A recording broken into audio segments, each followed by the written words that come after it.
They called her Ash. Not Alara. Never Alara. That name belonged to a girl who had parents, a girl who had a place. Ash was what was left over after a fire. It was what you swept away and discarded. The cold of the stone floor seeped through the thin fabric of her trousers, a familiar ache that lived deep in her bones. Her knees were raw, her hands chapped and bleeding from the harsh lye soap and the endless scrubbing. This was her life. A bucket of frigid water, a stiff bristled brush, and the vast, unforgiving flagstones of the great hall. She kept her head down, always. To look up was to invite notice, and notice always brought pain. She was an Omega, an orphan. Her parents had been traitors, they whispered. They had defied the Alpha, and their weakness had passed down to her, a stain on her soul that could never be washed clean. So she scrubbed. She scrubbed away the dirt from the pack's boots, the spilled wine from their feasts, the phantom footprints of people who had lives she could only dream of. She tried to scrub away the worthlessness that clung to her like a second skin. A sharp kick to her bucket sent icy, dirty water splashing across her face and chest. "Filth," a voice sneered. Lyra. Alara flinched, squeezing her eyes shut as the cold shock made her gasp. She didn't look up. She knew that voice, sharp and cruel as a shard of glass. Lyra was the Alpha's daughter, beautiful and revered, with a heart as cold as the winter peaks. Look at it, cowering, like a rat. Lyra's silver-buckled boots stopped inches from Alara's face. "Did you think you could rest? The floors are a disgrace, just like you." Alara's jaw tightened. A spark, tiny and defiant, flickered in the desolate landscape of her heart. She wanted to scream. She wanted to say her name was Alara, but the words died in her throat, strangled by years of fear. Instead, she bowed her head lower, the wet strands of her mousy hair sticking to her cheeks. "Forgive me," she whispered, the words tasting like ash in her mouth. Lyra laughed, a sound like ice cracking. "Forgiveness is for those who matter. Clean this mess up, and do it again, properly this time." She swept away, her followers snickering behind her. Alara stayed frozen for a long moment, the water dripping from her chin onto the stones she had just cleaned. The humiliation was a physical thing, a hot, tight coil in her stomach. She took a shaky breath, then another. She would not cry. Tears were a weakness she could not afford. She pushed herself up, her knees protesting, and reached for her overturned bucket. One day at a time. That was the mantra. Survive today, and then worry about tomorrow. She gritted her teeth against the cold and the ache in her heart. She would not break. They could call her ash. They could treat her like dirt. But she would not let them extinguish the tiny, stubborn ember of her soul. She would endure. The wind howled that night, a mournful beast clawing at the stone walls of the packhold. It was the frost fang, the first great blizzard of the season, and it came with a vengeance. The elders called it a sign of a hard winter, a time of testing. For Alara, the testing began immediately. "Omega!" Lyra's voice cut through the chaos of the great hall as everyone rushed to secure shutters and stock firewood. "The elder healer requires moon petal from the Whisperwood Grove. Go and fetch it!" Alara's blood ran cold. The Whisperwood Grove was at the very edge of their territory, a treacherous walk on a calm day. In the teeth of the frost fang, it was a death sentence. "But the storm," Alara dared to whisper, her eyes fixed on the floor. Lyra stepped closer, her scent of winter roses and cold fury filling Alara's senses. "Are you questioning my order? The healer needs it for a poultice, for my father. Or is the Alpha's health of no concern to you, traitor's daughter?" The accusation hung in the air, sharp and deadly. Every head that had turned now turned away. No one would help her. To defend the Omega was to invite suspicion. "No," Alara said quickly, her voice trembling. "I will go." She was given a threadbare cloak, no gloves, and a small empty satchel. A punishment, not a task. Lyra's smile was a slash of triumph in her perfect face. She wanted Alara gone, vanished into the white maw of the storm. The moment Alara stepped outside, the wind stole her breath. It was a physical force, a wall of ice and snow that sliced like claws. The path was already disappearing under a blanket of white. What was happening to me? The question was a silent scream in her mind. This was not just a cruel errand. This was an execution. She pushed forward, head bowed against the gale. Each step was a battle. The snow quickly soaked through her worn boots, turning her feet into blocks of ice. The cold was a living thing, gnawing at her, sinking its teeth deep into her marrow. She didn't know how long she walked. Time lost all meaning in the swirling white chaos. The Whisperwood Grove was an impossible destination. Her only goal now was to move, to keep moving until she could not. Her foot caught on an unseen root buried beneath the snow. She cried out as she fell, her body tumbling down a short, steep embankment. A sharp, searing pain exploded in her left ankle.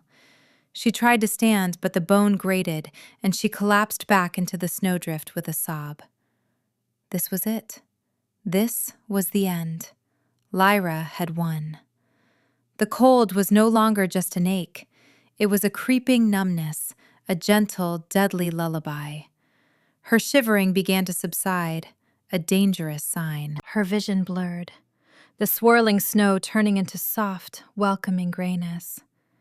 She was so tired, so very tired.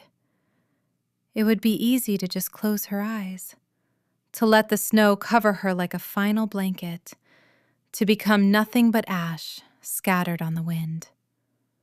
A shadow blotted out the gray, large, dark. It moved with a silence that was impossible in the raging storm. A wolf. Massive, its fur the color of midnight, its shoulders as broad as a man's. Fear, cold and sharp, cut through her lethargy. She tried to scramble back, but her broken ankle screamed in protest. The wolf took a step closer, its head low. Its eyes. They were not the eyes of a normal animal. They glowed with a faint inner light, like embers in a dying fire.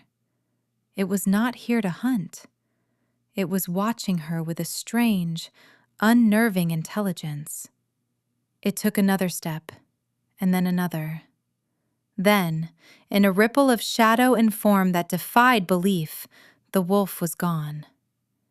In its place stood a man. He was huge, broader and taller than any man in her pack, dressed in dark, travel-worn leathers, with snow dusting his black hair and wide shoulders.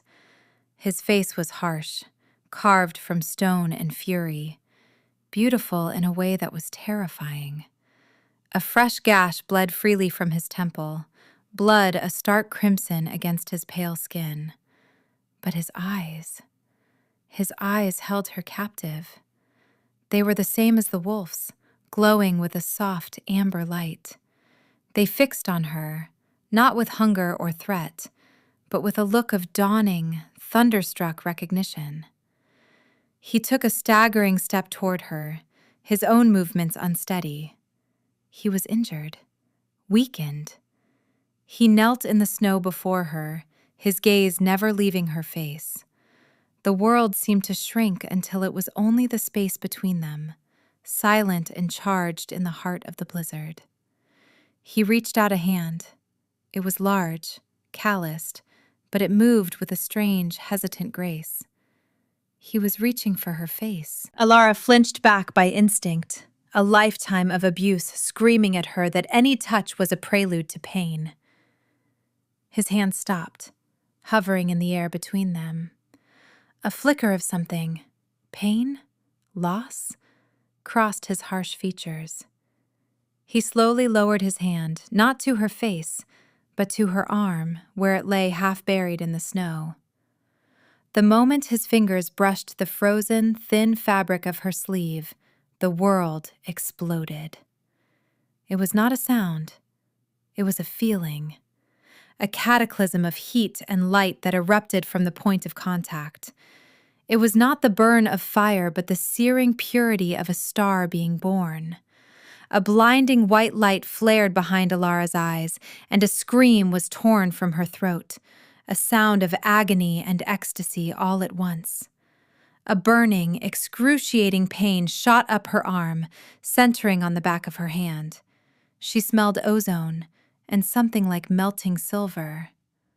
Through the haze of light and pain, she saw it. An intricate pattern was being etched into her skin, glowing lines of silver fire forming a complex sigil, a radiant, stylized sun.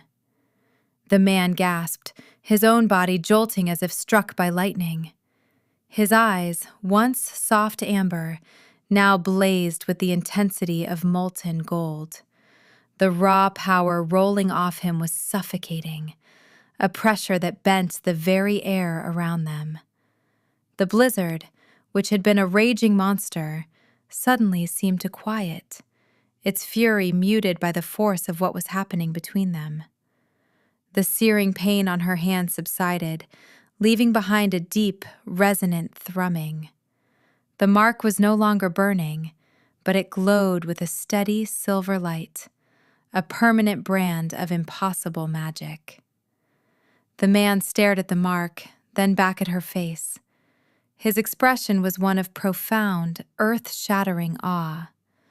100 emotions warred in his gaze: disbelief, relief, pain, and a fierce, terrifying possessiveness. He spoke, and his voice was deep as thunder, yet it was a whisper that shook her to her very soul. "You're her." The words made no sense. Her mind, reeling from the pain and the cold and the sheer impossibility of it all, could not process them. Her? Her who? She was ash. She was nothing. He leaned closer, his gaze so intense it felt like a physical touch. He lifted his hand from her arm and gently, so gently, cupped her jaw. His thumb stroked her cheek, and this time she did not flinch. The touch did not hurt. It anchored her. "Mine," he breathed. And the word was not a claim of ownership, but a statement of absolute, undeniable truth. It bypassed her ears, her mind, and resonated deep within her spirit. It felt like a piece of her that had been missing her entire life had just slammed back into place. And that terrified her more than anything. Confusion was a thick fog in her mind. Her body was reacting in ways she couldn't comprehend. The agonizing cold that had been seeping into her bones was gone, replaced by a strange, humming warmth that seemed to emanate from him. Her broken ankle still throbbed, but even that pain felt distant, muffled. Her instincts, the beaten-down Omega instincts that had screamed at her to flee and hide her entire life, were silent. In their place was a new, powerful urge to lean into his touch, to get closer, to press herself against his strength and never let go. But her mind, the part of her that remembered Lyra's sneer and the sting of a thrown bucket, was screaming. This was a mistake, a hallucination brought on by the cold, a cruel trick of a dying brain. Powerful men did not look at her with awe. They looked at her with contempt, or they did not look at her at all. "No," she whispered, the word a puff of frozen air. She tried to pull away, but his hand on her jaw was firm, yet impossibly gentle. "I have you," he said, his voice a low rumble. It was not a threat. It was a promise. He ignored her protest as if it were a child's whimper. His golden eyes scanned her, taking in her thin cloak, her chapped skin, the terror in her eyes. A muscle in his jaw clenched, and a flicker of rage, not directed at her, but for her, blazed in his gaze. "Who did this to you?" he growled, his thumb tracing the line of her cheekbone. She couldn't answer. She couldn't speak. She just stared, trapped in the gravitational pull of his presence. With a grunt of effort, he shifted, his own injury clearly taking its toll. With a strength that seemed impossible for a wounded man, he gathered her into his arms. He lifted her from the snow as if she weighed nothing. Alara gasped, her hands flying to his broad shoulders to steady herself. The contact was electric. The thrumming of the bond intensified, a current flowing between them. The scent of him, pine and winter storms and something ancient and predatory, filled her senses, overwhelming her. He began to walk, his steps sure and steady despite his limp. He carried her as if she were the most precious thing in the world. Her. Ash. The thought was so absurd it bordered on madness. He found shelter in a shallow cave, a crack in the rock face barely hidden by snow-laden pines.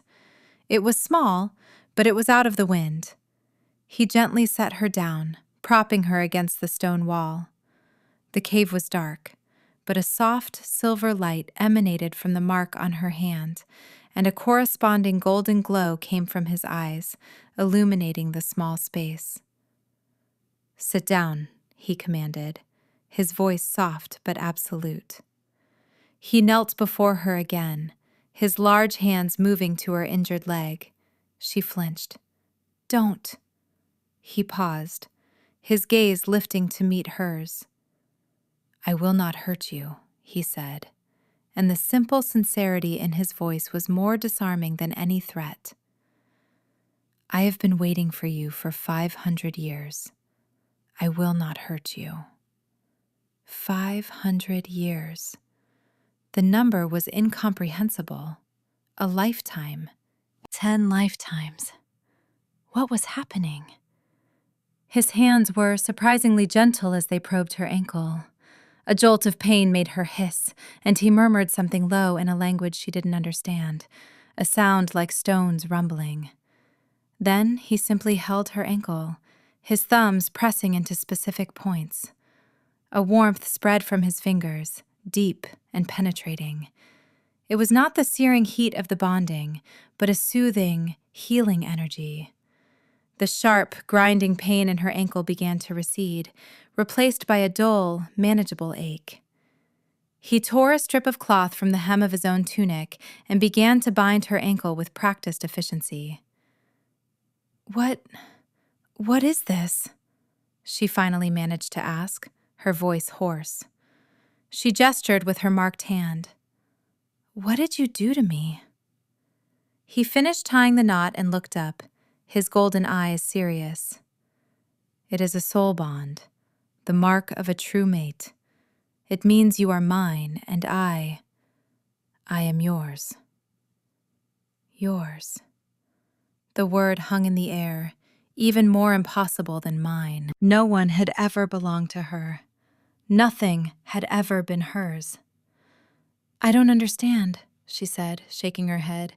I'm nobody. An Omega. Ash." His face hardened at the name. "Your name is not Ash," he stated, his voice dangerously low. "It's Alara," she whispered, saying her own name aloud for what felt like the first time in years. "Alara," he repeated, and the sound of her true name on his lips was like a song. I am Kale, and you are not nobody. You are the other half of my soul. You are my queen. Queen. The word was so foreign, so ludicrous, that a hysterical laugh almost escaped her. Her? A queen? The girl who scrubbed floors and ate scraps? The girl sent to die in a storm? A desperate hope, fragile and terrifying, began to bloom in her chest. A hope for a new life. A hope that this wasn't a dream. Could it be real? Could this man, this ancient, powerful being, truly see something in her that no one else ever had? Before she could spiral further into her confusion, a flicker of movement at the cave mouth caught her eye. She tensed, and Kael was instantly alert, his body shielding hers. Outside, a figure cloaked in fine furs paused, head tilted as if listening. It was Lyra. She couldn't possibly have tracked them, not in this storm. But there she was. She held up a small, sodden object, Alara's glove, the one she must have dropped when she fell. Lyra's eyes narrowed, scanning the landscape. Her gaze passed over the cave entrance hidden by the pines. Then, for a terrifying moment, her eyes fixed on the crack in the rock. Through the narrow opening, the silvery glow from Alara's hand would be faintly visible. A strange, knowing smile touched Lyra's lips. It was not a smile of relief or concern. It was a smile of avarice and opportunity. She didn't call out. She didn't try to enter. She simply stared for a long moment, her expression calculating, and then she turned and melted back into the blizzard. A cold dread, entirely separate from the winter air, washed over Alara. Lyra had seen. She didn't know what Lyra had seen, or what she thought she had seen, but she knew, with absolute certainty, that it was dangerous. She knows, Alara whispered, her voice tight with fear. Kale's arm tightened around her. She can know nothing, he rumbled, his focus entirely on Alara. All that matters is you are safe. I have you. He pulled the edges of his own heavy cloak around her, cocooning her in his warmth. He was so focused on her, on the miracle of finding her, that he underestimated the malice of the world she came from. I must hunt, Kale said sometime later, his voice low. The storm had lessened its fury, and the gash on his head had stopped bleeding, but he was still pale beneath his tanned skin. We need food. You need to regain your strength. He looked at her, his golden eyes soft. I will not be long. Stay here. You are safe. Alara wanted to beg him not to go. The fragile sense of security she'd felt in his arms was already fraying at the edges. The image of Lyra's predatory smile was burned into her mind, but she just nodded. What right did she have to command him? He was the Alpha King. She was still figuring that out. He hesitated, then leaned down and pressed a soft, chaste kiss to her forehead.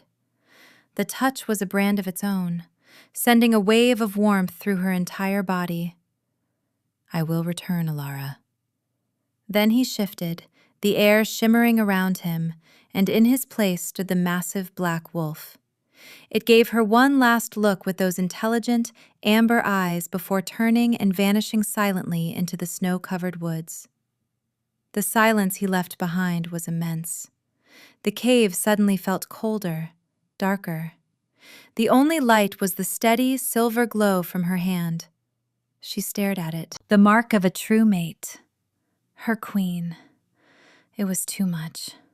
She hugged Kale's cloak tighter around herself, his scent a comforting anchor in her sea of fear and confusion. He was coming back. He had promised. The minutes stretched into an hour. The fear that had been a small knot in her stomach began to grow, cold and heavy. What if he didn't come back? What if his injury was worse than he let on? What if something happened to him? A sound from outside the cave made her heart leap, footsteps crunching in the snow. "Kale?" she called out, a wave of relief so powerful it almost made her dizzy.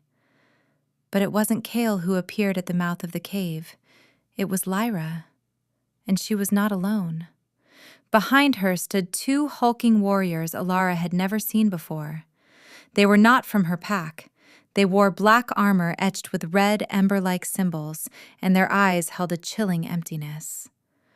"Well, well," Lyra said, her voice dripping with mock sympathy. "Look at the little lost rat." "I was so worried about you!" Alara scrambled back, pressing herself against the rock wall. "What do you want?" Lyra's eyes flickered to the glowing mark on Alara's hand, and her smile widened. "So it's true. The great Alpha King has finally found his lost treasure. And it's you.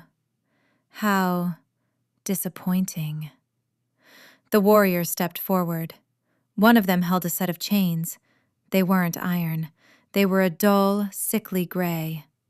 Silver. Panic seized Alara. She knew the legends. Silver was poison to their kind. It burned the skin, and for those with deep magic, it was said to sever connections to the soul. "No!" Alara pleaded, holding up her hands. "Please!" Lyra laughed. "Oh, it's not me you have to worry about. Lord Morthos is very eager to meet the king's chosen." The warriors lunged. Alara cried out, but she was no match for them. One grabbed her arms, his grip like iron. The other brought the chains forward. The moment the cold, heavy silver touched her skin, she screamed. It was a pain unlike any other, 1,000 times worse than the bonding's fire. It was a dead, soul-sucking agony. The silver sizzled against her flesh, and the beautiful, glowing mark on her hand flickered violently, the light dimming as if being choked. Worse than the physical pain was the other sensation. The bond, that new, vibrant connection to Kale, was being stretched thin, frayed like a rope. It felt like a part of her was being physically ripped away. A wave of nausea and despair washed over her, so profound it stole her breath. She could feel Kale's distant panic, a spike of rage and fear that echoed down the damaged bond, but it was faint, muffled by the silver's deadening effect. They dragged her from the cave, out into the cold. Her struggles were weak, useless. The world blurred through a haze of pain and terror. The last thing she saw before a black bag was thrown over her head was Lyra, watching with a look of pure, ecstatic triumph. The journey was a nightmare of jolting movement and suffocating darkness. The silver chains burned her wrists, a constant, agonizing reminder of her helplessness. The bond to Kale was a faint, painful thread in the back of her mind. It was a constant ache, a phantom limb that had been brutally amputated. The separation was a soul-crushing despair, a hollowness that consumed her from the inside out. She was a fool, a stupid, hopeful fool. For a few short hours, she had allowed herself to believe she could be something more. Now she was back where she belonged, a prisoner, a tool, a piece of filth to be used and discarded. They finally stopped. She was hauled from what felt like a carriage and dragged across cold stone. A heavy door groaned open, and she was thrown into a cell. The chains were removed, and her raw, burned wrists throbbed. The bag was pulled from her head. She was in a small circular room made of damp black stone.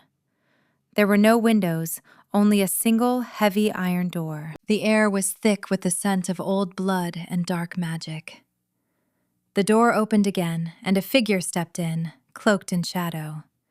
He was tall and lean, with an aura of cold, predatory grace that was a dark mirror to Kale's raw power.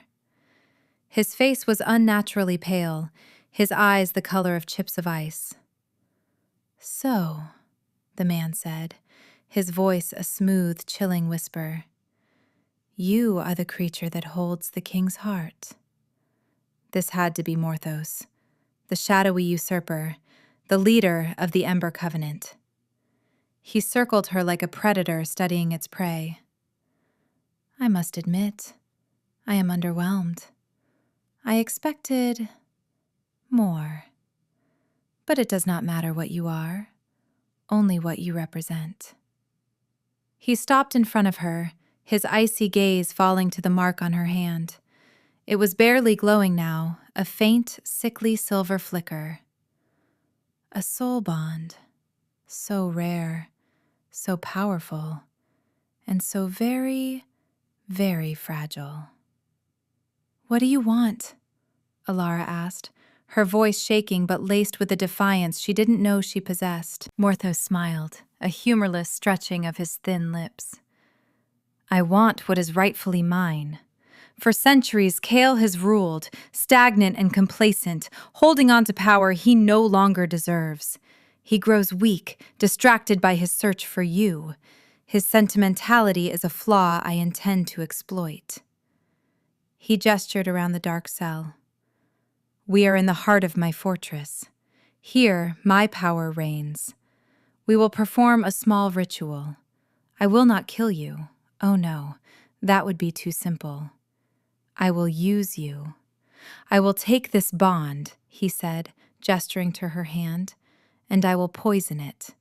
I will sever it. The feedback will cripple him, leave him a shell of a king, his mind and power shattered by the loss of his precious mate. And then I will take his throne. The casual cruelty of his plan stole the air from her lungs. He would use her love, this new and fragile thing, as a weapon to destroy the one person who had ever shown her kindness. The despair was a physical weight, pressing down, crushing her.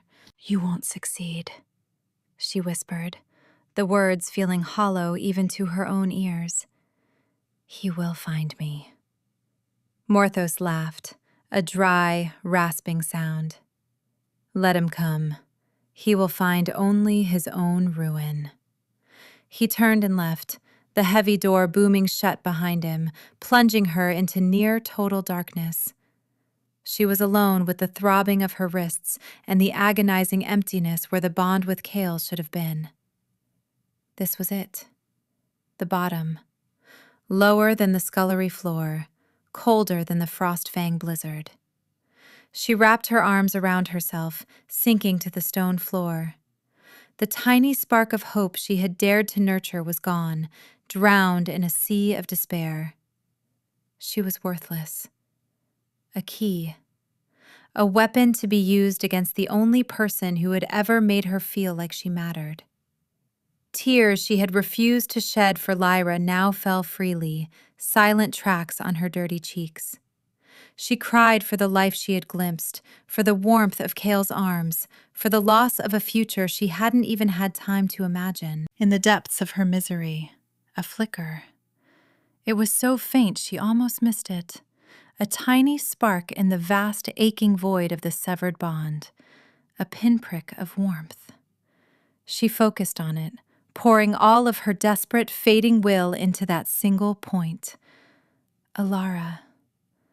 The voice was not a sound.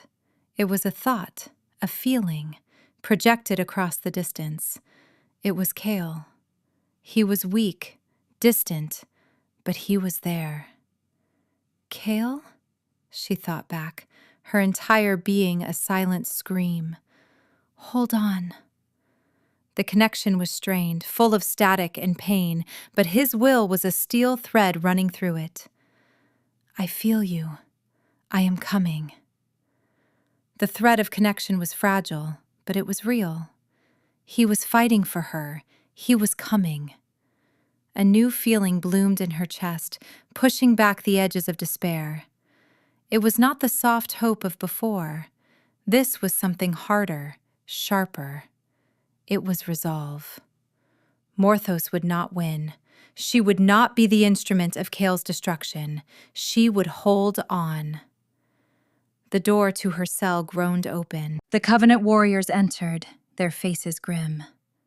It was time. They dragged her from the cell and down a long, dark hallway lit by torches that burned with a sickly green flame. The air grew colder, heavier, thick with the thrum of dark energy. They entered a vast circular chamber. In the center of the chamber was a raised stone altar, carved with jagged, hateful runes. Morthos stood beside it, wearing ceremonial robes of black and red. Lyra was there too, standing at his side, her face alight with a feverish, triumphant glow. "The guest of honor has arrived," Morthos announced, his voice echoing in the cavernous room. "Bring her." Alara struggled, but it was useless. They forced her onto the cold stone altar, her back pressed against the carved runes. They chained her wrists and ankles to the stone, using the same horrible silver that had burned her before. The moment the silver clasps closed, the fragile connection to KL snapped. The agony was blinding, a shriek of psychic feedback that made her arch her back and cry out. The despair was absolute. He was gone. "Excellent," Morthos purred, observing her pain with clinical detachment. "The bond is primed, sensitive. Now, we begin." He began to chant in the same guttural, ancient language Kale had used. But where Kale's words had been soothing, Morthos's were filled with hate and power that felt like sandpaper on the soul. The runes on the altar began to glow with a malevolent red light. A tendril of black, smoky energy snaked out from Morthos's hand and touched the soul mark on Alara's. The pain was beyond anything she had ever imagined. It was not a burn. It was an unraveling. She could feel her very essence being poisoned, twisted. The light of the mark sputtered, turning from silver to a bruised, sickly purple. She screamed, a raw, ragged sound of pure agony. This was it. This was the end. He was destroying the bond. He was destroying Kale. Boom. The entire fortress shook.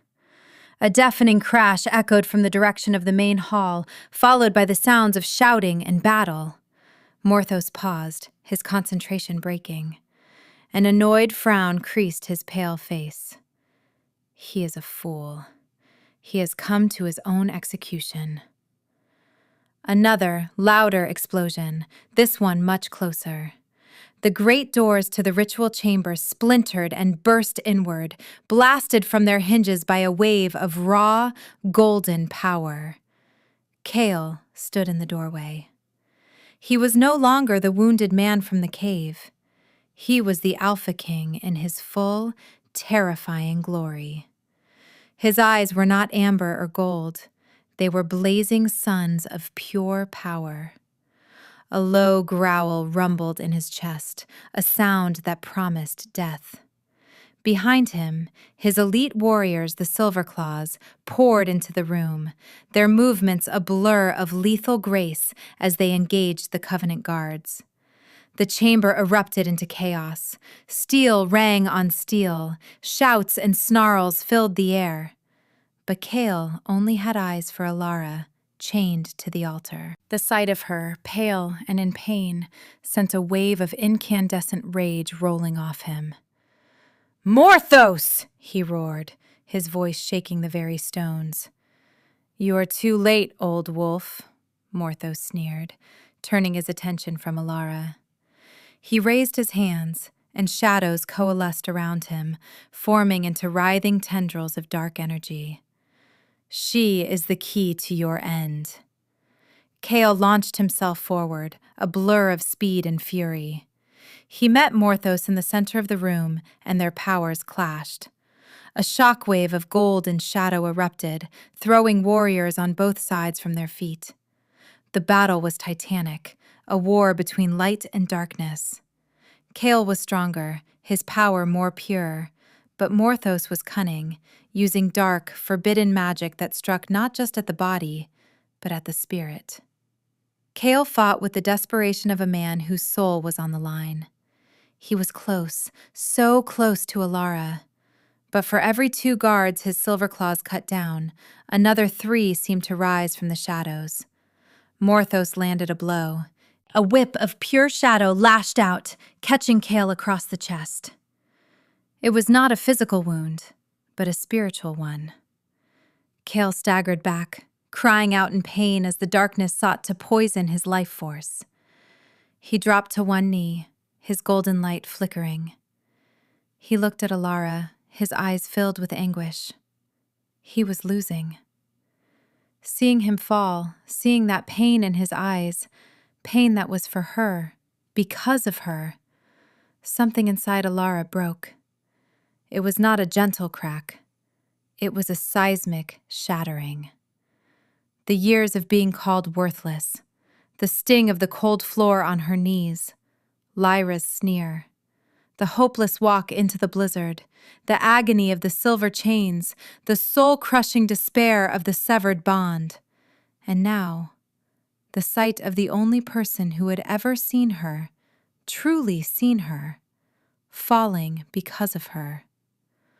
All of it, the pain, the fear, the rage, the desperate, protective love, coalesced into a single, blinding point of pressure in her chest.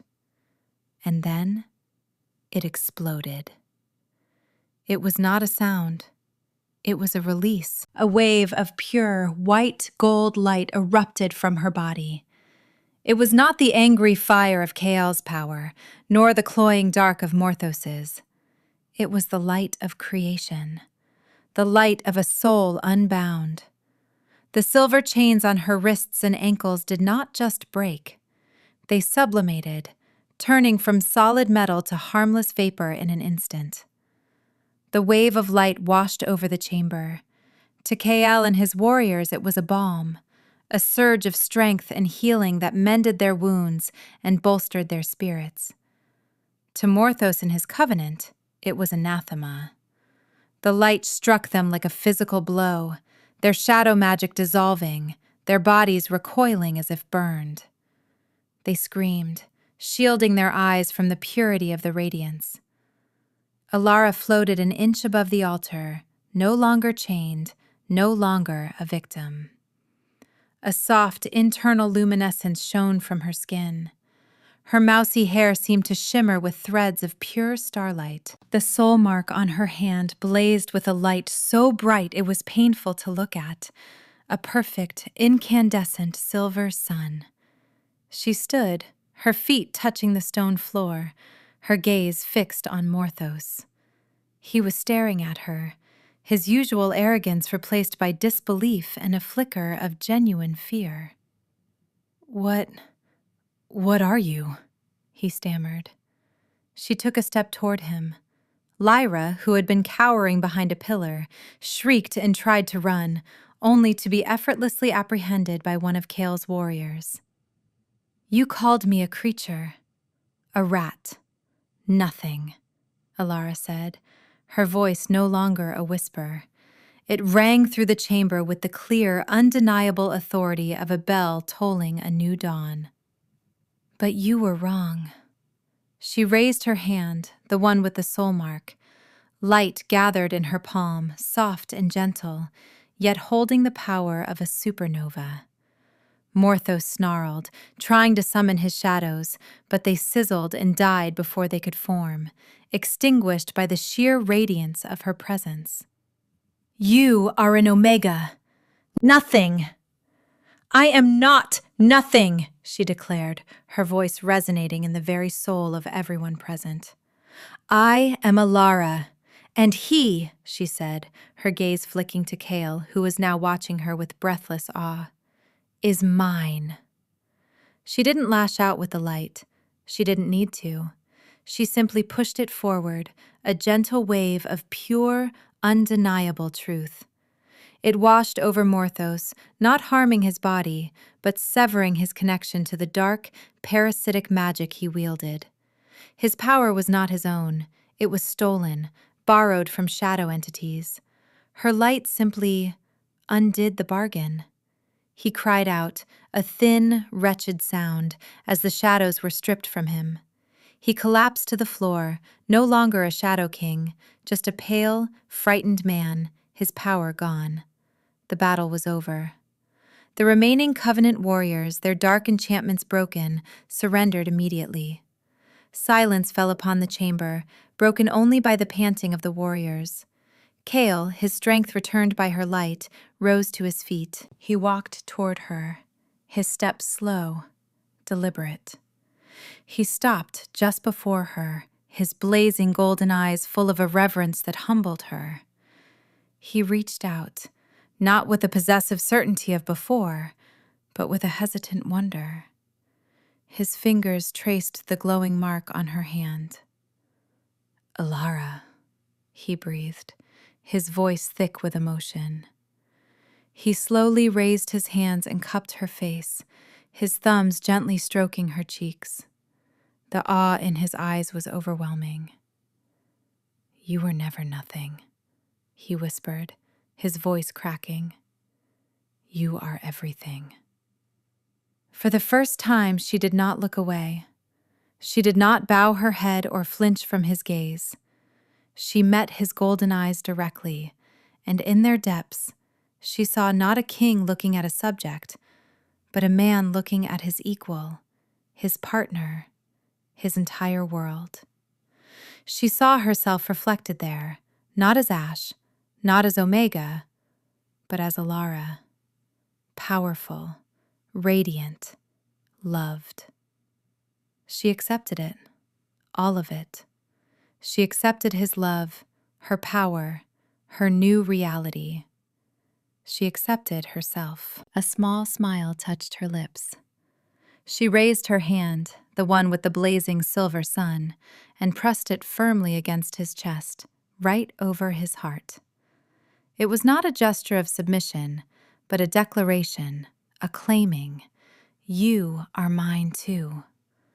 The moment her palm made contact with his tunic, the bond, now clean and pure and stronger than ever, flared between them. Her silver mark pulsed with brilliant light.